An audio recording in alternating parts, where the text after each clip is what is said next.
السلام علیکم ورحمۃ اللہ وبرکاتہ۔ نحمدہ و نصلی علی رسولہ الکریم، اما بعد، فاعوذ باللہ من الشیطان الرجیم، بسم اللہ الرحمن الرحیم۔ قال اللہ تعالی لقد کان فی یوسف و اخوتہ آیات للسائلین، صدق اللہ العظیم۔ رب اشرح لی صدری ویسر لی امری واحلل عقدۃ من لسانی یفقہوا قولی واجعل لی وزیرا من اہلی، آمین یا رب العالمین۔ کل ہم نے خوابوں سے متعلق جو ڈسکشن تھی اس پر احادیث کا مطالعہ بھی کر لیا تھا، اور آخری بات جو ہم کر رہے تھے، وقت کم تھا، اس کو ذرا جلدی میں سمیٹا تھا، تو اس کو میں تھوڑا سا اس کے اوپر بات کر کے پھر انشاءاللہ ہم آگے چلتے ہیں۔ کل ہم یہ بات ڈسکس کر رہے تھے کہ ایک تو عام خوابوں کا معاملہ تو ہم نے دیکھ لیا، لیکن ایک اسپیسیفک ہمارے ہاں معاملہ پایا جاتا ہے، وہ یہ کہ اگر کوئی شخص نبی اکرم صلی اللہ علیہ وسلم کو خواب میں دیکھے تو اس کا معاملہ کیا ہے۔ تو حدیث میں بڑا کلیئر آیا، یہ معاملہ بیان کیا گیا ہے کہ اگر تم میں سے کوئی مجھے خواب میں دیکھے تو اس نے مجھے ہی دیکھا ہے، کیونکہ شیطان میری صورت اختیار نہیں کر سکتا۔ یہ حدیث بالکل کلیئر ہے، اس میں کوئی ایشو نہیں۔ مسئلہ ہے اس حدیث کی وضاحت کا یا انٹرپریشن کا یا تعبیر کا، کہ اس سے مراد کیا ہے۔ تو ایک تو جو کچھ لوگ عام مراد لیتے ہیں، وہ کہتے ہیں کہ نہیں، یہ عام حدیث ہے اور اس سے مراد قیامت تک جو لوگ بھی خواب دیکھیں گے، اور اگر ان کے خواب میں ان کو یہ نظر ایسا محسوس ہو کہ اللہ کے نبی صلی اللہ علیہ وسلم کو انہوں نے خواب میں دیکھا ہے، تو وہ یہ سمجھیں کہ انہوں نے واقعی آپ کو دیکھا ہے خواب میں۔ اور دوسری تعبیر جو کہ کل ہم نے دیکھی تھی، وہ یہ ہے کہ اصل میں یہ بات صحابہ سے کہی گئی تھی، اور صحابہ سے جو کہی گئی تھی اس کا مطلب یہ تھا کہ چونکہ صحابہ نے یہ دیکھا ہوا تھا، آپ کو، آپ کا چہرہ مبارک دیکھا ہوا تھا، لہٰذا وہ اگر خواب میں دیکھیں کہ آپ کی صورت جو ہے وہ آپ کی صورت میں خواب ان کو نظر آئے، تو وہ واقعتاً آپ ہی ہوں گے، وہ کوئی شیطان نہیں ہو سکتا۔ لیکن چونکہ بعد کے جو امتی ہیں، تابعین اور ان کے بعد کے جو لوگ ہیں، انہوں نے چونکہ نہیں دیکھا ہوا آپ کو، تو چونکہ انہوں نے دیکھا نہیں ہے، تو وہ خواب میں جو شکل بھی ان کو دکھائی دے گی، جو صورت بھی ان کو دکھائی دے گی، اب ان کو نہیں معلوم کہ وہ صورت اللہ کے نبی صلی اللہ علیہ وسلم کی صورت ہے یا نہیں، کیونکہ انہوں نے دیکھا ہوا نہیں ہے۔ لہذا شیطان آپ کی صورت تو نہیں اختیار کر سکتا، لیکن وہ یہ کر سکتا ہے کہ وسوسہ ڈالے اور کوئی اور صورت میں آئے، اور وہ کسی اور صورت میں آ کر یہ امپریشن ڈالے خواب کے اندر کہ جیسے بندے کو جو خواب میں دکھائی دے رہی ہے شکل و صورت، وہ نبی اکرم صلی اللہ علیہ وسلم کی شکل و صورت ہے۔ اس کا ہم نے دو باتیں کل کہی تھی۔ ایک بات تو یہ کہ جو شمائل نبوی ہیں، شمائل ترمذی کے نام سے پوری کتاب موجود ہے، جس میں آپ کے ذاتی اوصاف بیان کیے گئے ہیں، آپ کا قد مبارک، آپ کی جسامت، آپ کے بال، آپ کا چہرہ، آپ کے کندھے چوڑے تھے، یہ سب چیزیں اس میں بیان ہوئی ہیں۔ تو اگر وہ نشانیاں اس سے میچ کرتی ہوں تو پھر غالب گمان ہے کہ اس نے صحیح دیکھا ہے، اور اگر ایسا نہیں ہے تو پھر اس نے جو خواب میں دیکھا ہے ہو سکتا ہے وہ معاملہ کچھ اور ہو۔ اب یہاں یہ جو آرگومنٹ ہے، جو لوگ کہتے ہیں کہ یہ چیز صحابہ تک محدود تھی اور بعد والوں کے لیے یہ چیز کنفرم نہیں ہے، ان کے سپورٹ میں جو آرگومنٹ کچھ آتے ہیں وہ یہ آتے ہیں کہ مثلا جیسے کچھ لوگ ایسے ہیں جو کہتے ہیں کہ جی ہم نے خواب میں اللہ کے نبی صلی اللہ علیہ وسلم کو دیکھا، اور آپ کے سر کے بال اور آپ کے داڑھی مبارک کے بال سارے کے سارے سفید تھے، اور ہم نے بہت نورانی شکل دیکھی۔ اب ہمیں جو چیز معلوم ہے احادیث سے واضح طور پہ، قطعی طور پہ، وہ یہ ہے کہ مختلف صحابہ سے روایات ہیں کہ آپ کی جب وفات ہوئی تو آپ کے کل داڑھی میں اور سر میں 13 بال، اور کچھ روایتوں میں ہے کہ 20 بال بس سفید تھے۔ صحابہ اتنا غور کیا کرتے تھے، اتنا وہ آبزرو کیا کرتے تھے، تو انہوں نے کہا کہ جب آپ کی وفات ہوئی ہے تو اس وقت آپ کی داڑھی مبارک میں اور سر مبارک میں کل 20 بال سفید تھے، یعنی آپ کے بال سفید نہیں ہوئے تھے وفات کے وقت۔ تو اب اگر ایک شخص خواب دیکھ رہا ہے اور وہ یہ کہہ رہا ہے کہ میں نے سفید داڑھی اور سفید بالوں والی نورانی شخصیت دیکھی ہے، اور وہ جو ہے وہ آپ سم کی ہستی ہے، تو اب ظاہر ہے یہ بات حدیث سے ٹکرا رہی ہے۔ اس سے بھی وہ کہتے ہیں کہ دیکھیں، اگر یہ ایسا نہ ہوتا تو پھر تو یعنی کسی کو ایسا خواب آتا ہی نہ۔ اور یہ ایک بندے کی بات بھی نہیں ہے، بہت سے لوگ ہیں جو اس سے بیان کرتے ہیں، اور یا ان کی وہ جو شکل و صورت بیان کرتے ہیں، جو حیت بیان کرتے ہیں، وہ آپس میں متضاد بھی ہوتی ہے، تو اس سے وہ یہ ثابت کر رہے ہوتے ہیں کہ یہ بات ایسے نہیں ہے جیسے کہ عام طور پہ لوگ سمجھتے ہیں، بلکہ اس میں احتیاط کی ضرورت ہے۔ پھر ہم یہ بھی جانتے ہیں، آج کل چونکہ سوشل میڈیا کا دور ہے، آپ نے یقیناً وہ ویڈیوز دیکھی ہوئی ہوں گی جس میں کچھ لوگوں نے مہدی ہونے کا دعویٰ کیا یا اس طرح کے دعوے کیے، تو ان کے بھی پس منظر میں جب جا کے دیکھا جاتا ہے تو پتہ چلتا ہے کہ ان کو بھی کچھ نہ کچھ اس طرح کے خواب آئے۔ اور اب یہ ان سب لوگوں کے بارے میں یہ کہنا کہ یہ سب کے سب جھوٹ بول رہے ہیں یا من گھڑت بیان کر رہے ہیں، یہ تھوڑا سا مشکل ہے، کیونکہ اتنے زیادہ لوگوں کے بارے میں یہ کہنا کہ سب نے اپنے پاس سے بات گھڑی ہے، یقیناً کچھ لوگوں نے گھڑی بھی ہوگی، لیکن ہمیں سمجھ یہ آتی ہے کہ جیسے شیطان کا بھی یہ ایک طریقہ کار ہے کہ وہ کسی کو گمراہ کرنے کے لیے یہ طریقہ اختیار کر سکتا ہے۔ واللہ عالم، میں نے دونوں آراء آپ کے سامنے رکھ دی ہیں اور دونوں کے جو پروز اینڈ کونس ہیں وہ بھی آپ کے سامنے رکھ دی ہیں۔ تو یہ بہرحال خوابوں سے متعلق جو گفتگو تھی ہماری وہ یہاں پہ مکمل ہو گئی۔ اب ہم جو چیز پڑھ رہے تھے وہ یہ ہے کہ حضرت یوسف علیہ السلام نے خواب دیکھا اور وہ جو خواب تھا انہوں نے اپنے والد کو بیان کیا۔ وَإِذْ قَالَ يُوسُفُ لِأَبِيهِ، جب کہا یوسف علیہ السلام نے اپنے والد سے، یا ابتی، اے ابا جان، انی رأیت احد عشر کوکبا، میں نے 11 ستارے دیکھے ہیں، والشمس اور سورج، والقمر اور چاند، رأیتہم لی ساجدین، میں نے ان کو دیکھا کہ وہ مجھے سجدہ کر رہے تھے۔ جیسے کہ ہم نے دیکھا تھا کہ یہ جب خواب آپ نے دیکھا ہے تو لگ بھگ آپ کی عمر اس وقت 12 سال تھی، اور اس کے بعد آپ نے جو یہ پورا آپ کی زندگی کے مراحل ہیں، اور پھر ایک رائے کے مطابق جب آپ مصر پہنچے ہیں اور بادشاہت تک پہنچے ہیں اور دوبارہ والدین آپ سے ملے ہیں، تو بیچ میں 40 سال کا گیپ تھا، یعنی آپ گویا کہ 40 سال بعد دوبارہ اپنے والدین سے ملے ہیں۔ اب یہاں پہ احد عشر کوکبا، 11 ستاروں سے جو مفسرین نے مراد لی ہے وہ ان کے 11 بھائی تھے۔ 10 بھائی ان کے سوتیلے تھے، ایک بھائی ان کا سگا تھا۔ تو سگا بھائی چھوٹا بھائی تھا بنیامین، انگلش میں بینجمن کہتے ہیں۔ تو بنیامین ان کے چھوٹے بھائی تھے جو ان کی جو ان کی والدہ یعنی دونوں کی والدہ ایک تھی، اور باقی 10 بھائی جو تھے یعقوب کی باقی ازواج سے تھے، اور یعنی ان سے سوتیلے بھائی تھے۔ والشمس والقمر، سورج اور چاند، اس سے مراد جو لی گئی، عام طور پہ تو مفسرین نے اس سے مراد لی کہ سورج سے مراد والد ہے اور چاند سے مراد جو ہے وہ والدہ ہے، اور اس میں obvious ہے کہ والد کا جو مرتبہ ہے یا رتبہ ہے وہ اللہ تعالیٰ نے خاص رکھا ہے، لیکن ایک اور کانٹیکسٹ اگر ہم دیکھیں تو والدہ کا مرتبہ زیادہ ہے۔ اور یہاں یہ چیز بھی ہمیں سمجھ لینی چاہیے کہ یہ جو ایک بحث ہوتی ہے کہ اسلام میں مرد عورت برابر ہیں نہیں ہیں برابر، کیا معاملہ ہے کیا نہیں ہے، تو اس کو بھی سمجھنا چاہیے کہ اس سے مراد اصل میں کیا ہے۔ اللہ سبحانہ وتعالیٰ نے جو شریعت ہمیں دی ہے وہ شریعت اس لحاظ سے بالکل واضح ہے، اس میں کوئی کھینچ تان کی بھی کوشش کرے تو یہ بات نہیں نکلتی کہ مرد عورت ہر لحاظ سے برابر ہیں، یعنی قطعاً ہماری شریعت ہمیں یہ بات نہیں بتاتی کہ مرد عورت ہر لحاظ سے برابر ہیں، بلکہ واضح طور پہ ہماری شریعت کچھ جگہوں پہ مردوں کو اور کچھ جگہوں پہ عورتوں کو، یا کچھ جگہوں پہ شوہر کو اور کچھ جگہوں پہ بیوی کو کچھ خاص رائٹس اور پریولیجز جو ہے وہ دین دیتا ہے۔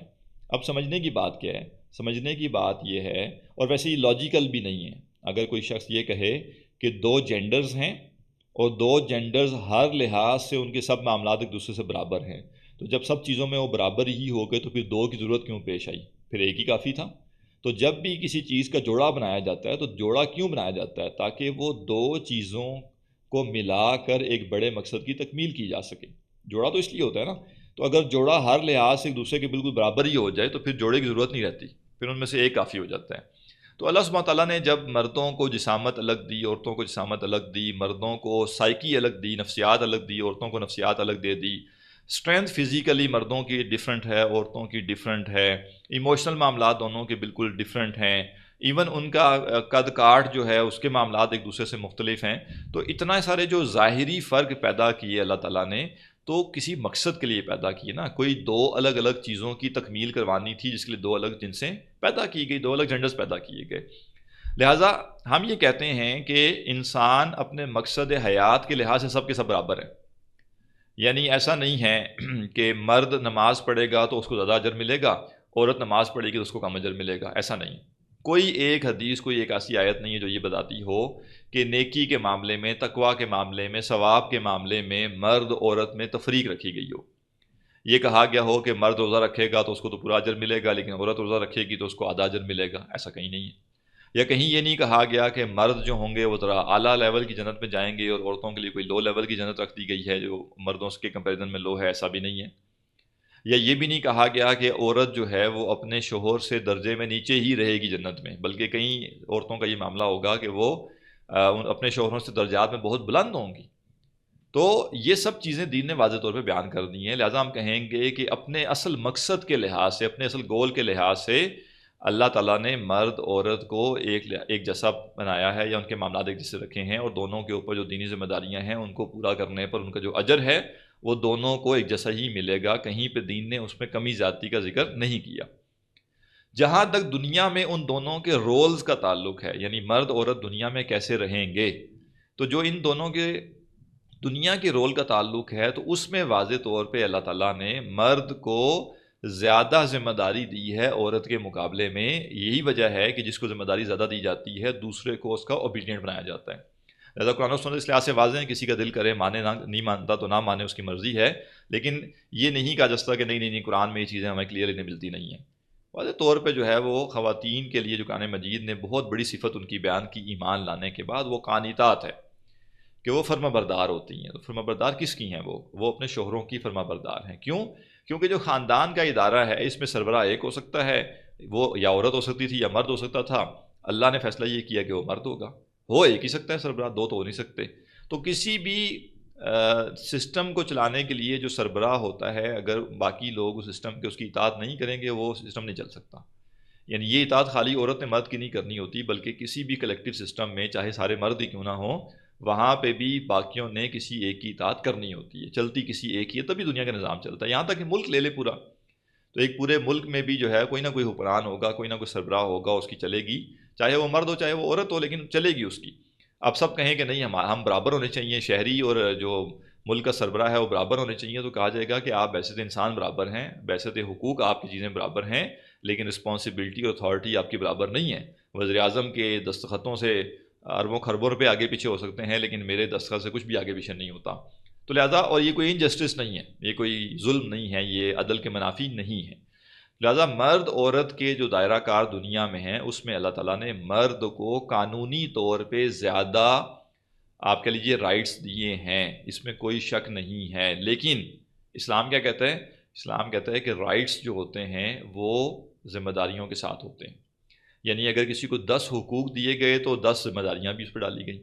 کسی کو اگر 5 حقوق دیے گئے تو ذمہ داریاں ہی 5 ڈالی گئی. تو جو اصل عدل ہے وہ کیا ہے کہ کیا کسی شخص کو جو ذمہ داریاں اس کے اوپر ڈالی گئی ہیں، کیا اس کے رائٹس اس کے مطابق ہیں کہ نہیں. تو اللہ سبحانہ تعالیٰ نے عورت پہ جتنی ذمہ داریاں ڈالی ہیں اس کو اتنے ہی رائٹس دیے ہیں، اور مرد پہ جتنی ذمہ داریاں ڈالی ہیں اس کو اتنے ہی رائٹس دیے ہیں، اور دونوں کا محاسبہ اسی لحاظ سے ہوگا. اور یہ جو رائٹس اور رسپانسبلٹیز ہیں، اس کا جو فرق و تفاوت ہے یہ خالی مرد عورت میں نہیں ہے، بلکہ ود ان سیم جینڈر بھی ہے. اللہ نے کسی مرد کو غیر معمولی عقلی صلاحیت دی ہے اور کسی کو بہت کم دی ہے. کسی مرد کو بہت زیادہ جسمانی صلاحیت دی ہے، صحت دی ہے، کسی کو کم دی ہے. تو کسی کو بہت زیادہ حسن عطا کیا ہے، کسی کو کم عطا کیا ہے. تو ہر مرد کی آزمائش بھی، یا کہہ لیں اس کے جو رائٹس اور پریولیجز ہیں اور رسپانسبلٹیز ہیں، وہ دوسرے مرد سے بھی کمپیریزن میں کم زیادہ ہے. کسی کو امیر گھر میں پیدا کیا، کسی کو غریب گھر میں پیدا کیا، کسی کو اعلیٰ نسب میں پیدا کیا، کسی کو عام نسب میں پیدا کیا، اور کسی کو صحت مند پیدا کیا، کسی کو بیمار پیدا کیا. تو یہ چیز ود ان جینڈر بھی ہے، وہ مردوں کے اندر بھی ہے، وہ عورتوں کے اندر بھی ہے. لہٰذا ایک کا دوسرے سے ڈفرینٹ ہونے سے یہ طے نہیں ہو جاتا کہ اب اس کے ساتھ کوئی نعوذ باللہ زیادتی ہو گئی ہے. تو یہ جو سارا بیانیہ کھڑا کیا جاتا ہے عورت اور مرد کی برابری کا، وہ ایک عجیب لاجیکل اور ایریشنل بنیادوں پر ہے کہ جی ہر لحاظ سے مرد عورت کو ہر معاملے میں برابر ہونا چاہیے. تو جب دونوں برابر ہیں تو پھر ان کو دنیا میں 2 کو بھیجنے کی ضرورت کیا تھی؟ پھر ایک کافی تھا. البتہ جہاں مرد کو قانونی حیثیت زیادہ دی گئی ہے، وہیں پہ عورت کو اللہ تعالیٰ نے ایموشنل سائڈ پہ زیادہ رائٹ دی ہے. لہٰذا گھر میں اتھارٹی تو باپ کی چلے گی، لیکن جب بچوں نے حسن سلوک کرنا ہے تو وہاں پہ کہا گیا، ایک صحابی نے آپ سے پوچھا کہ میرے حسن سلوک کا سب سے زیادہ مستحق کون ہے؟ تو آپ نے فرمایا تمہاری والدہ. پھر پوچھا اس کے بعد کون؟ فرمایا تمہاری والدہ. پھر پوچھا اس کے بعد کون؟ فرمایا تمہاری والدہ. پھر اس کے بعد چوتھی دفعہ پوچھا اب کون؟ فرمایا تمہارے والد. یعنی 75% حسن سلوک کا حقدار قرار دیا گیا والدہ کو، اور 25% کا قرار دیا گیا والد کو. تو یہ بیلنس ہے اصل میں، کہ اگر ایک طرف پلڑا مرد کا بھاری ہے تو دوسری طرف عورت کا پلڑا بھی بھاری. ماں کے قدموں کو جو ویلیو بیان کی گئی ہے وہ ماں کی ہے. تو باپ کی اپنی اہمیت ہے، ماں کی اپنی اہمیت ہے، اور ان کی جو اہمیت ہے یا جو ان کی ذمہ داریاں ہیں اور ان کے جو رائٹس ہیں وہ آپس میں برابر ہوتے ہیں. مرد پہ جو ذمہ داریاں ہیں اتنے رائٹس بھی ہیں، عورت پہ جتنی ذمہ داریاں اتنے رائٹس بھی ہیں. اصل جو کرنے کا کام ہے وہ یہ کہ ہم دیکھیں کیا اللہ سبحانہ تعالیٰ نے ہمارے اوپر جو ذمہ داریاں عائد کی ہیں، بحیثیت مرد جو مرد پہ عائد کی ہیں اور بحیثیت عورت جو عورت پہ عائد کی ہیں، وہ دونوں یہ سوچیں کہ کیا ہماری ذمہ داریاں اور ہمارے رائٹس برابر ہیں کہ نہیں.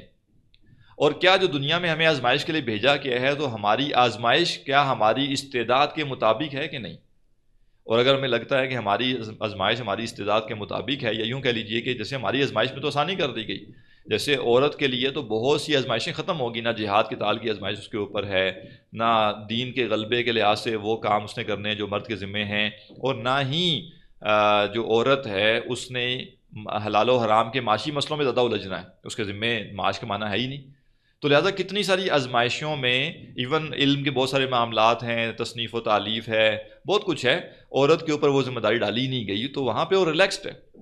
اور اس کو جو ہے وہ ایک خاص دائرہ کار دے دیا گیا، اس نے وہیں تک محدود رہ کے کام کرنا ہے۔ مرد نے باہر سے اس لوگوں کے سیاپے برداشت کرنے ہیں، عورت نے گھر میں ایک غریب مرد جو ہے اس کے سیاپے برداشت کرنے ہیں، سیاپے سب نہیں برداشت کرنے ہیں۔ تو یعنی یہ سمجھنا کہ دنیا جنت ہے، دنیا جنت نہیں ہے، دنیا دارالامتحان ہے، یہاں آزمائش کے لیے آئے ہیں، آزمائش سے ہی گزر کے جائیں گے۔ لہٰذا یہاں پہ بعض لوگوں نے کہا سورج سے مراد والد اور قمر سے مراد والدہ، اور انہوں نے جو ہے سورج چونکہ بڑی چیز ہے اور چاند چھوٹی چیز ہے، تو اس کانٹیکس میں کہ جو والد ہے اس کی جو قانونی حیثیت ہے وہ زیادہ ہے، اور والدہ کی قانونی حیثیت ریلیٹیولی کم ہے۔ لیکن کچھ لوگوں نے کہا کہ نہیں، شمس سے مراد والدہ ہیں اور قمر سے مراد والد ہیں، اور وہ کہتے ہیں کہ چونکہ حدیث میں زیادہ جو حسن سلوک کا حقدار قرار دیا گیا وہ والدہ کو قرار دیا گیا، لہذا والدہ کی رائٹس زیادہ ہیں اس معاملے میں، یا اس کی ویلیو زیادہ ہے، اور والد کی اس معاملے میں کم ہے۔ تو بہرحال یہ دونوں طرح کی آراء اس معاملے میں بیان ہوئی ہیں۔ اب یہاں پہ ایک نقطے کو سمجھ لیجئے، انشاءاللہ یہ ہمارے کورس کے آخر تک ساتھ چلے گا۔ سورہ یوسف کے بارے میں یہ کہا جاتا ہے کہ یہ سورت حکمت کے موتیوں سے بھری ہوئی ہے، یعنی شرعی احکامات اپنی جگہ پہ، عقائد کی تصحیح اپنی جگہ پہ، لیکن زندگی کے بڑے بڑے معاملات کے حوالے سے یہ سورت ہمیں حکمت کے بڑے اہم نکات بیان کرتی ہے۔ لہذا آپ یہ کہہ لیجئے کہ حکمت کے موتی یا پرلز آف وزڈم اس سورت میں بہت زیادہ ہیں اور بہت غیر معمولی ہیں۔ پورا قرآن مجید حکمت سے بھرپور ہے، لیکن خاص طور پہ اہل علم سورہ یوسف کے بارے میں یہ کہتے ہیں کہ یہ سورت جیسے حکمت کے موتیوں سے مالا مال ہے۔ لہٰذا اس پورے مطالعے کے دوران انشاءاللہ ہم نمبر وائز کاؤنٹنگ کرتے ہوئے یہ سمجھیں گے کہ جو بھی ہم آیات پڑھ رہے ہیں اور جو بھی اس کی تفسیر پڑھ رہے ہیں، اس کے ساتھ ساتھ اس کے پیرلل ہمیں زندگی کے رہنما اصولوں کے حوالے سے حکمت کے کیا کیا موتی اس صورت میں نظر آتے ہیں، دکھائی دیتے ہیں، سمجھ آتے ہیں۔ تو آپ اگر جو لوگ آپ میں سے نوٹس بنا رہے ہیں ساتھ میں، تو بے شک کوئی الگ جگہ رکھ لیں نوٹ بک پہ، جہاں پہ وہ نمبرنگ کر کے یہ حکمت کے موتی الگ لکھتے جائیں، اور انشاءاللہ جب تک یہ مطالعہ مکمل ہوگا ہمارا، واللہ عالم کیا کاؤنٹنگ بنے گی ان کی، لیکن شاید کوئی 40-50 کی کاؤنٹنگ ان کی بن جائے، اور یہ بڑی قیمتی باتیں ہوں گی جو کہ زندگی میں عمل کے لیے اور اپنے کردار کو بہتر کرنے کے لیے مفید ہوں گی انشاءاللہ۔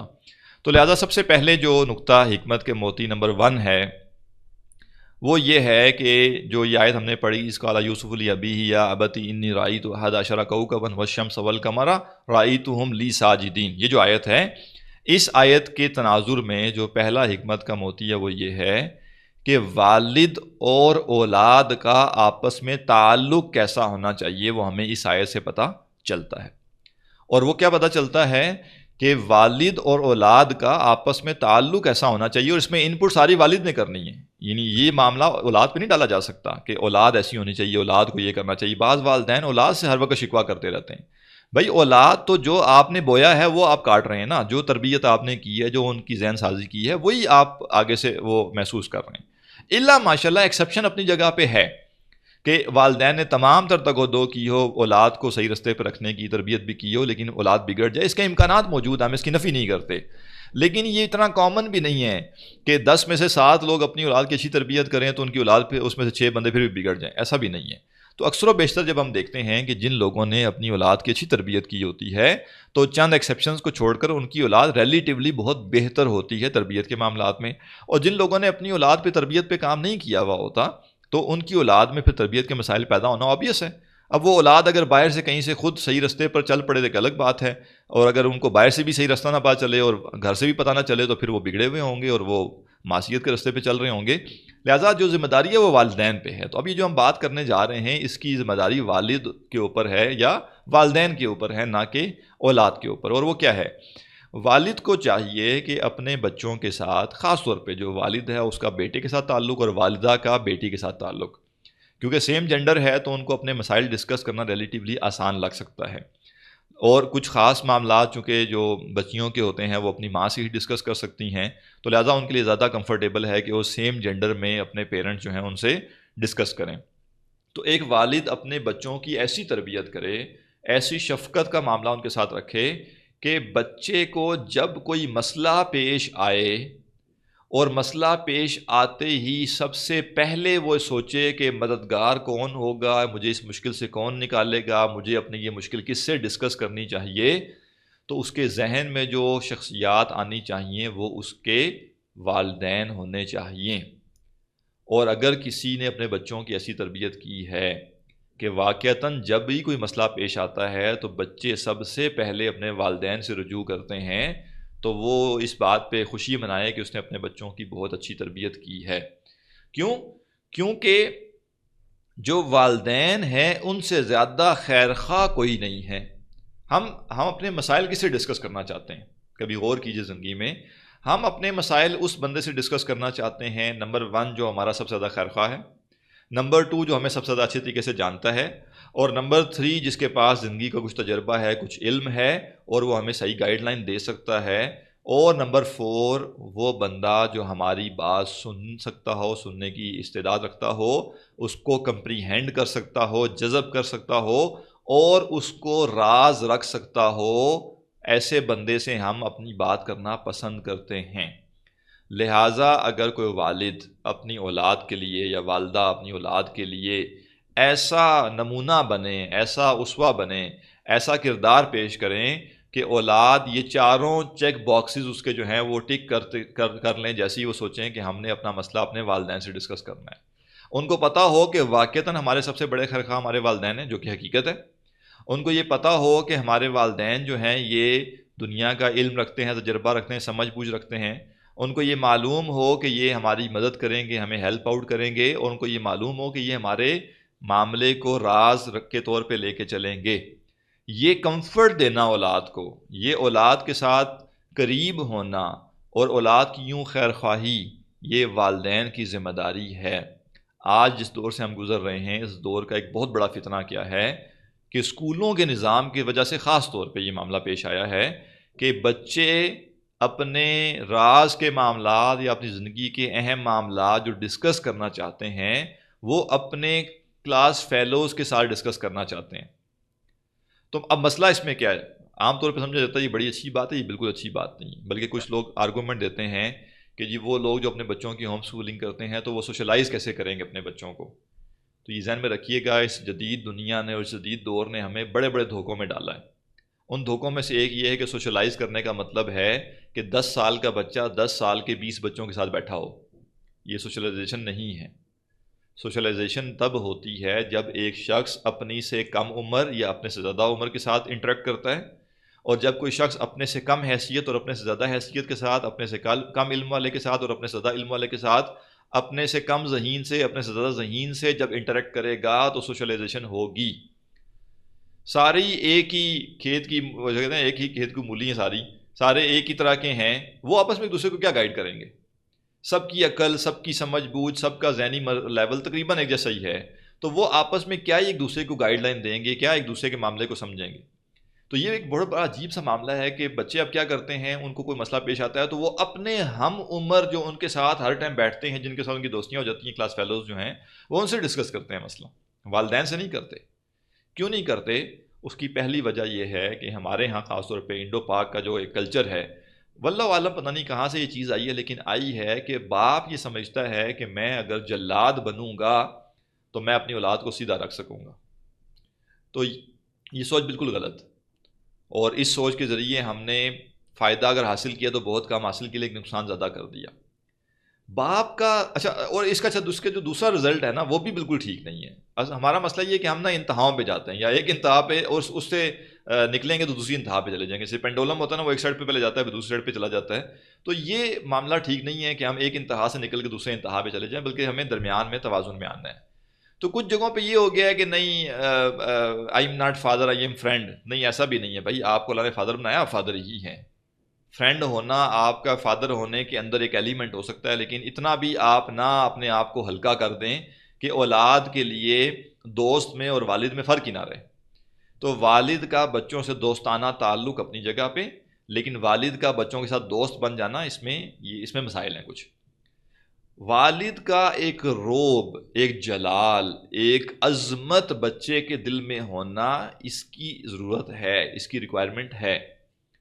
کوئی ایک ہستی ایسی ہونی چاہیے بندے کی زندگی میں جس کو بندہ بڑا سمجھے، جس کی بات کا ریگارڈ کرے، جس کی ناراضگی کو وہ افورڈ نہ کر سکتا ہو، جس کی رضامندی کے ساتھ وہ چلنا چاہتا ہو، جس کی اپروول اسے چاہیے ہوتی ہے زندگی کے معاملات میں۔ لیکن یہ سب کچھ مار دھاڑ کے ذریعے چلا کر اور دھاڑ کر اور جو ہے وہ ظلم کر کے بچوں کے اوپر یہ چیز کرنا، ایک تو یہ حاصل بھی نہیں ہوتی اس سے۔ وہ ایک ایسا جبر ہے جو بادشاہوں کا جبر جیسے ہوتا تھا، تو رعایا اندر سے گالیاں دیتی تھی لیکن اوپر سے جو ہے وہ بادشاہ سلامت کی عزت بھی کر رہی ہوتی تھی۔ تو بعض فیملیز میں یہ دیکھا جاتا ہے کہ بچے اپنے والد کو یہاں برا بلا تک کہتے ہیں، نازیبا الفاظ تک استعمال کر لیتے ہیں اپنے والد کے لیے۔ کیوں؟ کیونکہ وہ کہتے ہیں مارا ہی اتنا زیادہ ہے، مارتا ہے باپ ہمیں، اور وہ مطلب یہ سوچ رہے ہوتے ہیں کہ یہ پتہ نہیں کیا مصیبت ہمارے اوپر نافذ ہو گئی ہے اور ہم کس مصیبت میں پھنس گئے۔ ایسا قطعاً نہیں مناسب نہیں ہے کہ والد اپنے بچوں کو مارے یا بلا وجہ ہر بات پہ ڈانٹ کے، چلا کے اور شور شرابہ کر کے اور ان کو جو ہے وہ دبائے ذہنی طور پر۔ البتہ وہ اپنی شخصیت میں نکھار پیدا کرے،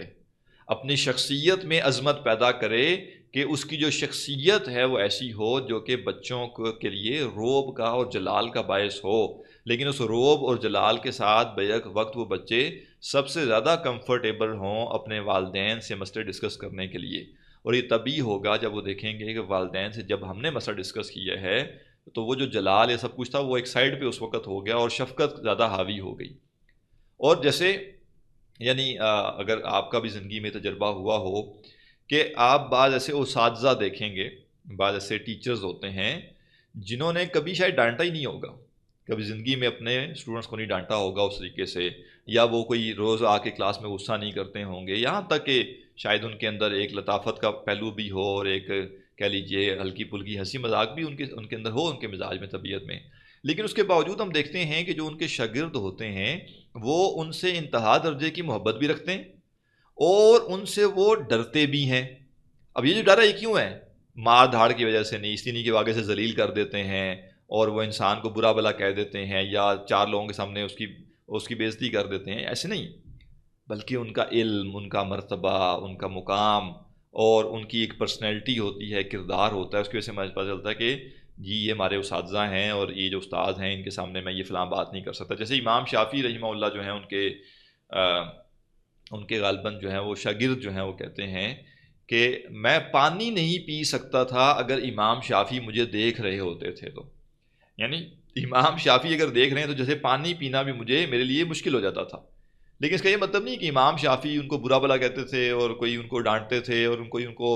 مارتے تھے جس وجہ سے، یہ نہیں، عظمت کی وجہ سے، جلال کی وجہ سے، ان کے رتبے کی وجہ سے، مرتبے کی وجہ سے۔ تو یہ ایک مسنگ لنک ہے۔ جو لوگ بالکل فرینڈ بن جاتے ہیں وہ یہ اپنا جلال اور مرتبہ چھوڑ دیتے ہیں۔ اس کا تو یہ نکلتا ہے کہ بچے کو جو ہی کوئی اور ہوا لگتی ہے تو وہ جھونکا اس کو لے کے چلا جاتا ہے اور وہ اس کو پھر یہ پرواہ نہیں رہتی کہ کوئی مجھے پوچھنے والا ہے یا کسی کی میں نے سننی ہے۔ اور جو لوگ جلاد بن کے اپنا مرتبہ قائم کر رہے ہوتے ہیں وہ اپنی اطاعت تو کروا لیتے ہیں لیکن اس اطاعت کے اندر سے پھر محبت ختم ہو جاتی ہے، اس کے اندر سے جو چاشنی ہے تعلق کی وہ ختم ہو جاتی ہے۔ تو لہٰذا پہلا ہم نے جو حکمت کا موتی پڑھا وہ کیا ہے کہ والد اور اولاد کا آپس میں ایسا تعلق ہو، اور اس میں اصل ذمہ داری والد کے اوپر ہی ہے کہ اولاد اپنے مشکل معاملات، اپنے مسائل، اپنی پریشانیاں اور ریفیوج ان کو نظر آئے، جائے پناہ نظر آئے والدین میں۔ اور یہ بالکل درست نہیں ہے کہ